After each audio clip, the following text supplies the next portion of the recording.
mara nyingine tena na atasalia kwenye muungano huo. Huyu bwana Raila Odinga ni nani, mtazamaji? Amekuwa kwenye kinyang'anyiro mara 4, leo ikiwa ni mara ya 5 kuidhinishwa, na kila uchaguzi ukifanyika huwa yuko kwenye ile miungano ya kisiasa kama sasa. Kinara wa chama cha ODM Raila Odinga kwenye uchaguzi mkuu wa tarehe 9 mwezi Agosti kwa mara nyingine tena anatumai kupata kibali cha Wakenya kuingia katika ikulu kwenye awamu yake ya 5 kuwania urais. Mwanahabari Jeff Kirui naye pia anakuja na taarifa ambayo inaangazia safari ya Raila Odinga kwenye harakati za kutoa mamlaka. Lero, lero, ni lero. Lero, lero, ni lero. Mwite Baba Jacom Agwambo, Tinga ama ukipenda Rao. Mwanasiasa aliyeidhibiti sura ya siasa katika ulingo wa upinzani nchini Kenya. Raila amechangia kwa kiasi cha haja mustakabali wa siasa, ila azma zake za urais zikimponyoka kwa tundu la sindano. Mwana wa makamu wa rais wa kwanza wa Kenya Jaramogi Oginga Odinga, Raila Amolo Odinga na ufuasi mkubwa. Miaka yake 77 akiwa mzoefu na mweledi wa karata za siasa za muungano na maafikiano kabla na baada ya uchaguzi. Uchaguzi mkuu wa tarehe 9 mwezi Agosti mwaka 2022 atajitosa uwanjani kwa awamu yake ya 5 kuwania urais. I do hereby accept to present myself as a presidential candidate at the presidential elections on the 9th of August 2022. Mwaka wa 1997, Raila Odinga aling'wananga kwenye safari ya kutafuta urais, wakati huo akipeperusha bendera ya chama cha National Development Party. Uchaguzi ambao aliibuka watatu nyuma ya Mwai Kibaki na Daniel Moi. Hata hivyo, katikati ya muhula huo alivuka ukumbi wa upinzani na kujiunga na serikali ya Moi. Chama chake cha NDP kikajiunga na chama cha KANU kubuni chama cha New KANU. Cooperation is that idea whose time has come, and ideas do move fast as their time comes. Hence this historic pact and consummation of merger today of our two parties. Matunda ya uamuzi wake yakawa kuteuliwa waziri wa kawi na baadaye kuchaguliwa kuwa katibu mkuu wa chama cha New KANU. Na huyu mzee Uhuru. Hata hivyo, uamuzi wa Moi kumuidhinisha Uhuru Kenyatta kuwa mrithi wake kwenye uchaguzi mkuu wa mwaka 2002 uliibua mtafaruku na migawanyiko, baadhi ya waliokuwa kimezea mate urais wakikihama chama hicho. Raila akiwa mmoja wao akiafikia kubuni chama cha Liberal Democratic Movement. Na uchaguzi mkuu wa mwaka 2002 ulipokaribia, chama cha Democratic Party cha Mwai Kibaki kikajiunga na cha Charity Ngilu cha Social Democratic Party na Ford Kenya cha kijana wa Malwa kubuni vuguvugu la National Alliance Party of Kenya NAK. NAK kikajiunga na chama cha LDP cha Raila Odinga na kubuni National Rainbow Coalition. Kwenye muungano huo, Raila Odinga kajiondoa kinyang'anyironi na kuafikia kumuunga mkono Mwai Kibaki kuwa mgombea urais wa muungano wa NAK, ambako walitoa uongozi kwa kubwaga Uhuru Kenyatta. Raila Odinga ambaye alikuwa anazisukuma kampeni za NAK baada ya Mwai Kibaki kulazwa hospitalini kufuatia ajali ya barabarani, akatunukiwa na serikali ya NAK kuwa waziri wa uchukuzi. Hata hivyo, uhusiano wake na Rais Kibaki ulisambaratika baada ya Mwai Kibaki kukosa kutimiza makubaliano ya ugavi wa nafasi za wizara iliyodaiwa kuafikiwa kwenye mkataba wa makubaliano ya kabla ya uchaguzi, hatua iliyoibua malumbano kati ya Mwai Kibaki na Raila Odinga. Mwaka wa 2005, Raila alikuwa miongoni mwa kundi lililokuwa likipinga pendekezo la katiba. Kura ya maamuzi ambayo upande wa upinzani uliwakilishwa na chungwa na upande uliokuwa ukiunga mkono ukiwakilishwa na ndizi. Kura hiyo ya maamuzi ikawa ndo chanzo cha chama cha Orange Democratic Movement. Hata hivyo, misukosuka ikaandama chama hicho, mgawanyiko ukaibuka. Kalonzo Musyoka akijiondoa kubuni ODM Kenya. Raila Odinga kutokana na umaarufu wake chamani ODM akateuliwa kutoka vinara wenza Musalia Mudavadi, William Ruto, Joseph Nyaga na Najib Balala kupeperusha bendera ya urais kwenye uchaguzi mkuu wa mwaka 2007.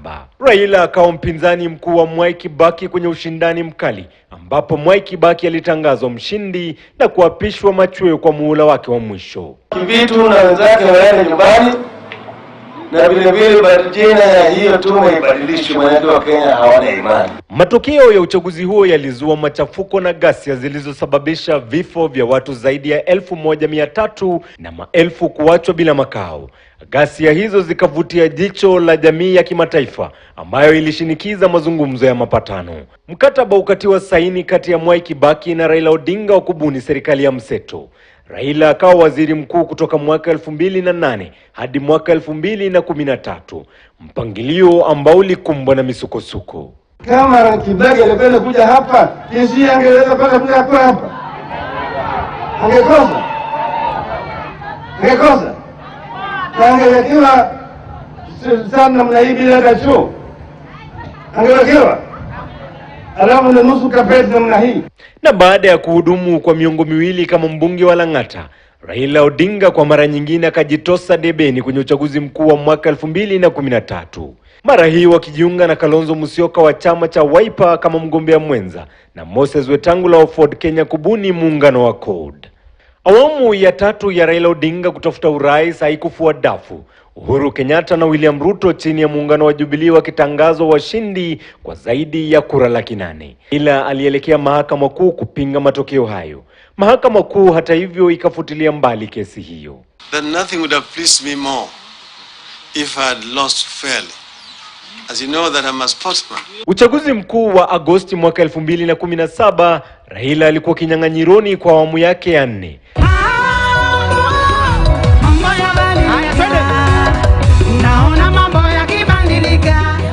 Mara hii chini ya muungano wa The National Super Alliance NASA ulioleta pamoja vyama 9.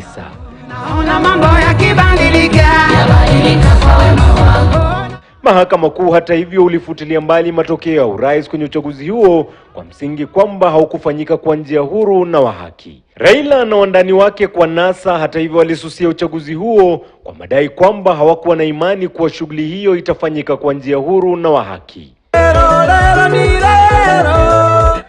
Uchaguzi mkuu wa tarehe 9 mwezi Agosti mwaka 2022 ni fursa nyingine debeni kwa kinara wa chama cha ODM Raila Odinga. Mara hii akipeperusha bendera ya Azimio la Umoja kuwania urais. Inawezekana. Kinyume na chaguzi za awali, Raila Odinga anapigwa jeki na rais aliye mamlakani Uhuru Kenyatta. Raila akitoana kidasho na naibu rais William Ruto anayewakilisha upande wake wa Kenya Kwanza. Jeff Kirui, KTN News.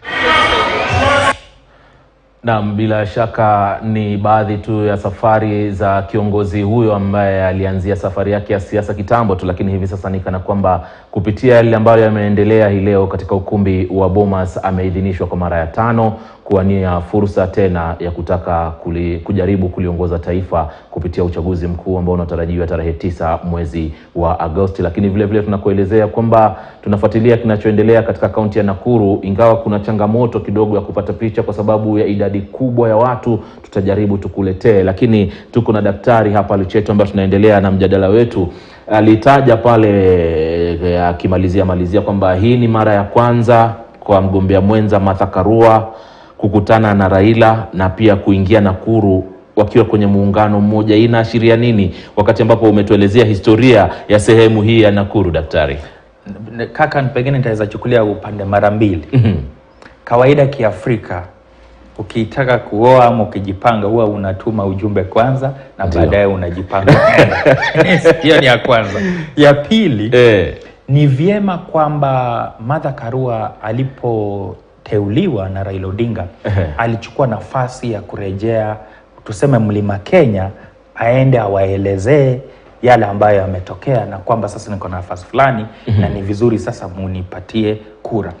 Hivyo tumeona Nakuru alienda mbeleni akatayarisha. na Raila Odinga ameenda kule mbeleni akiwa peke yake. Wakati huu wanaporejea pale wakiwa wote pamoja, ndio hivyo tunaelezwa vizuri kwamba idadi ni kubwa, kwa sababu ni mwamko mpya na unaleta nguvu mpya kwa wao wawili kuweza kurejea wakiwa pamoja. Uangalie kwamba Nakuru iko na jamii ya Mlima Kenya wengi sana, kuanzia Molo, Elbagon, Njoro mpaka kule Kihingo. Wale wote ni jamii ya Mlima Kenya mpaka kuja hapa Nakuru. Na uangalie tena jamii zingine tena za Kenya ziko upande ule mwingine, kuashiria kwamba Nakuru ni muhimu sana wakati huu. Yule ambaye atapata kura nyingi Nakuru huenda zitamsaidia kuongeza kwa kapu lake la urais, na ni vyema kwamba wameelekea wote wawili, na tunaona hiyo msisimko ambao unajitokeza kule. Vyema kabisa, muda unasonga, lakini siwezi acha pia kuzungumzia swala hili la ghasia. Ni eneo ambalo kupitia ripoti imetolewa wiki iliyopita kwamba ni mojawapo ya maeneo ambayo yapo kwenye hatari kubwa ya kutokea kwa ghasia, hususan wakati wa kipindi hiki cha kampeni kuelekea kwenye uchaguzi. Mimi nakumbuka mwaka 2003 daktari, tulikuwa maeneo yale ya Nakuru pale, na tulichoshuhudia bila shaka si jambo ambalo Wakenya wangetaka kurudi tena nyuma na kuona. Hivi sasa siasa inavyopigwa, namna inavyokwenda, wanasiasa wanavyokuja kwenye miungano na namna ambavyo wanavyopokelewa na Wakenya, je, hii kuna fursa za wao pia kuchukua fursa na kuhubiri swala la amani, kutokamana na historia mbovu ambayo tumekuwa nayo kuanzia mwaka 2007 pale, mwaka 2013 mpaka hivi sasa? Natumai wote wanaelewa, kambi zote mbili, Azimio na Kenya Kwanza, wanaelewa, na unaona kwamba hata Kenya Kwanza walipoelekea Nakuru walikuwa wanahubiri amani. Hata leo natumai tena wataongea na kuhubiri amani. Maana wasipohubiri amani, kumbuka kwamba ghasia zinatokea kwa sababu ya zile pingamizi za rasilimali, na kuona kwamba wengine watapata zaidi kuliko wengine. Na tena kuna swala ambalo ni zuku sana, swala la mashamba ambayo hayajaweza kugawia vizuri. Na kumbuka hata ule Mau bado waguza kidogo upande wa Nakuru kule Kukina. Na ni muhimu kwamba ni nafasi bora kwa kambi zote mbili kuchukua nafasi hii, kutilia maanani kuhubiri amani, hasa si Nakuru peke yake, hata sehemu zingine ambazo tumeelezwa kwamba huenda zikawa hotspot, huenda zikawa zile ambazo huenda kukawa na msukosuko ama ghasia. Na nafasi nzuri kwamba hawa kambi zote mbili zichukue nafasi hii kuhubiri amani na kuona kwamba Nakuru baada ya uchaguzi tunaweza ishi kwa amani. Tupe kauli yako ya mwisho, manake muda pia unasonga.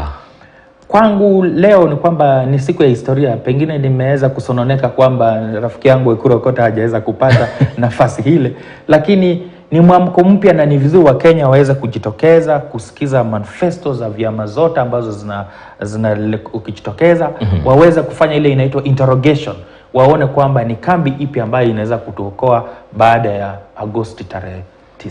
Daktari Luchetu Likaka huyu ambaye ni mhadhiri katika chuo kikuu na vile vile mchanganuzi wa masuala ya siasa, asante sana kwa kauli zako ambazo umekuwa ukitoa kuanzia jana. Shukrani sana kwa kuweza kuwa na fursa ya kufika hapa. Kukuarifu tu haraka mtazamaji ni kwamba sasa mkutano umeingia katika maeneo ya Nakuru pale Bondeni na unaendelea kwa sasa. Changamoto za hapa na pale, lakini tutakuletea taarifa kamili mwendo wa saa 1 na vile vile saa 3.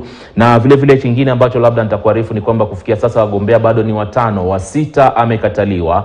Chama cha Third Way Alliance kupitia mgombea wake ambaye ni Daktari Ekuru Okota amekataliwa na tume ya IEBC, yani hajaidhinishwa, na sababu iliyotolewa ni kwamba hajafikia idadi ya sahihi ambazo zinazohitajika kutoka kwa wafuasi wake. Bila shaka hawali ilifanyika kwa mmoja wa wagombea, lakini baadaye alivyotoka na akirudi alikuwa amepeana matakwa hayo. Nadhani atapewa fursa labda angalau atoke atafute sahihi za kutosha ili fursa hiyo isimtoke mkononi. Kumbuka shughuli hii itaendelea kesho. Pia kuna baadhi ya watu ambao wanatarajiwa pale katika ukumbi wa Bomas kumradhi, ambapo watakuwa pia ni wenye kuidhinishwa na kuwania nafasi ya urais. Fursa kama hizo pia ama shughuli kama hiyo zinaendelea katika maeneo mbalimbali katika vituo vikuu vya tume ya IEBC, hususan maeneo ya nyanjani hapa tukizungumzia kaunti mbalimbali hapa nchini Kenya.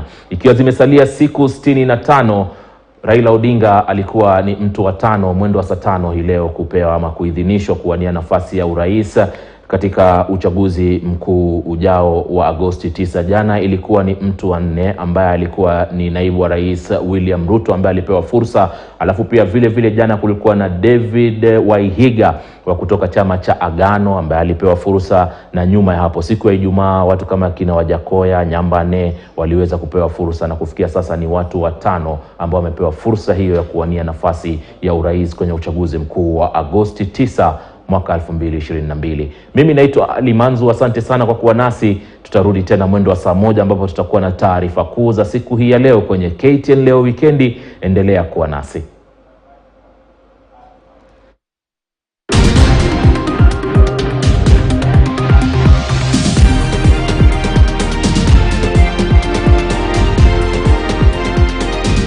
KTN News.